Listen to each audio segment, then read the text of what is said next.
రతనాల పంటకు యోగ్యంగా మారిన రాళ్ల భూమి కథ.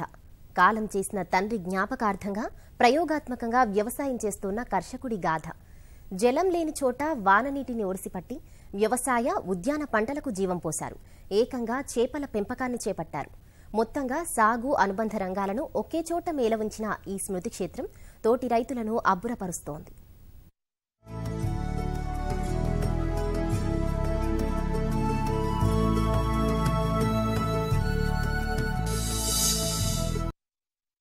తల్లిదండ్రులను గుండెల్లో పెట్టుకుని చూడమని చెప్పడము సులువైన పని, కానీ చేయడమే అసలైన సమస్య. బతికున్నప్పుడే కాదు, కాలం చేసిన తర్వాత కూడా తండ్రి జ్ఞాపకార్థంగా ప్రయోగంగా ఓ వ్యవసాయ క్షేత్రాన్నే తయారు చేశాడు. దాంట్లో తను బతుకుతూ ఇతరులను బతుకునిస్తున్నాడు. సస్యశ్యామలమైన వాతావరణంలో సుందరవనంలా కనిపిస్తున్న ఈ క్షేత్రం కుమ్రం భీం, ఆసిఫాబాద్ జిల్లా కెరమెరి మండలం ధనోర గ్రామంలో ఉంది. కనుచూపు మేరలో ఎక్కడా కలుపన్నది లేకుండా ఈ పొలాన్ని అద్భుతంగా తీర్చిదిద్దిన ఘనత ఈ రైతన్నది. పేరు కేంద్రే బాలాజీ. బాలాజీ అంటే పెద్దగా ఎవరికీ తెలియదు. కాని తండ్రి జ్ఞాపకార్థం పొలాన్నే స్మారక కేంద్రంగా మార్చిన బాలాజీ అంటే అందరికీ సుపరిచితమే. తండ్రి ఆశయాల కోసం తనకు సంక్రమించిన 5 ఎకరాల బంజరు భూమిలో 5 ఏళ్లుగా ప్రయోగాలు చేయనారంభించాడు. ఆ రాళ్లన్నింటినీ తొలగించి సాగుయోగ్యంగా మలిచాడు. తండ్రి చూపిన బాటలో అదే జిజ్ఞాసతో ఏకనాథరావు స్మారకధాంలో సమీకృత సేద్యాన్ని చేపట్టాడు.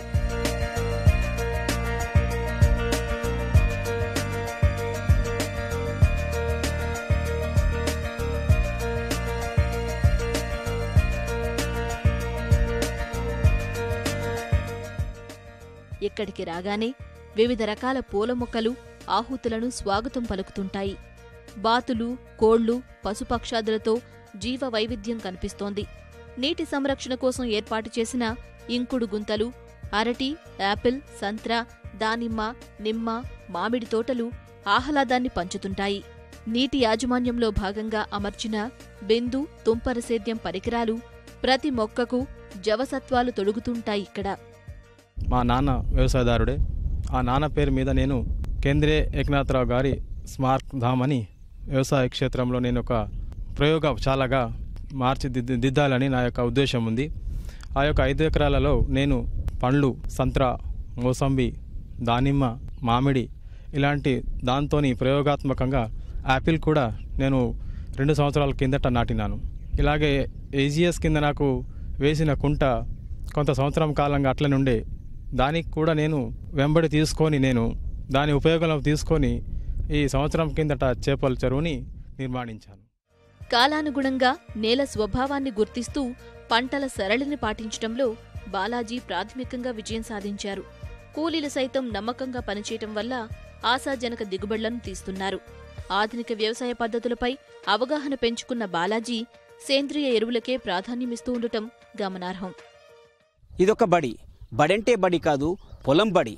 అందులోకి వెళ్తుంటే పొలంకు వెళ్తున్నామనే భావన కలగదు, వనంలోకి వెళ్తున్నామనే ఆనందం కలుగుతుంది. ఉన్న ఊళ్ళోనే ఏడాది పొడవునా ఉపాధి దొరకడం, ఆరోగ్యకరమైన వాతావరణం ఉండటం వల్ల కూలీలు ఈ ప్రయోగ క్షేత్రంలో పనిచేయటం పట్ల సంతృప్తితో ఉన్నారు. బాల దగ్గర మేము పని చేస్తున్నాము. రోజు 200 ఇస్తున్నాడు.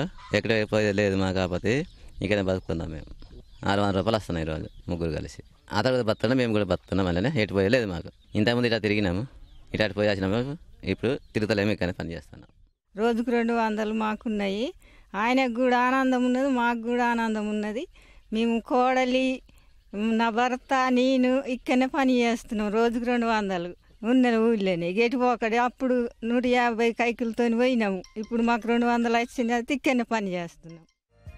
అవసరాల రీత్యా పొరుగురుకు వెళ్లడం తప్ప బాలాజీ దినచర్య అంతా పొలం పనే. ఆ ధ్యాసే ఏకనాథ్ ధామ్ను ప్రయోగ క్షేత్రంగా మలిచిందంటారి నిత్య కృషివలుడు. నేలను నమ్ముకున్న వారెవరూ చెడిపోరు. చరిత్ర చెప్తున్న సత్యమిది. కేంద్ర బాలాజీలోనూ అదే భావన వ్యక్తమవుతుంది. ఉద్యోగం లేదంటూ ఉన్న ఊరిని వదిలేసి వెళ్ళిపోవడం కంటే ఉన్న భూమిలో తను బతుకుతూ ఇతరులకు బతుకునివ్వడం ఆదర్శం కాదంటారా? ఆలోచించండి. కెమెరామెన్ కిరణ్తో మణికేశ్వర్, ఈటీవీ న్యూస్, కుమ్రం భీం, ఆసిఫాబాద్ జిల్లా.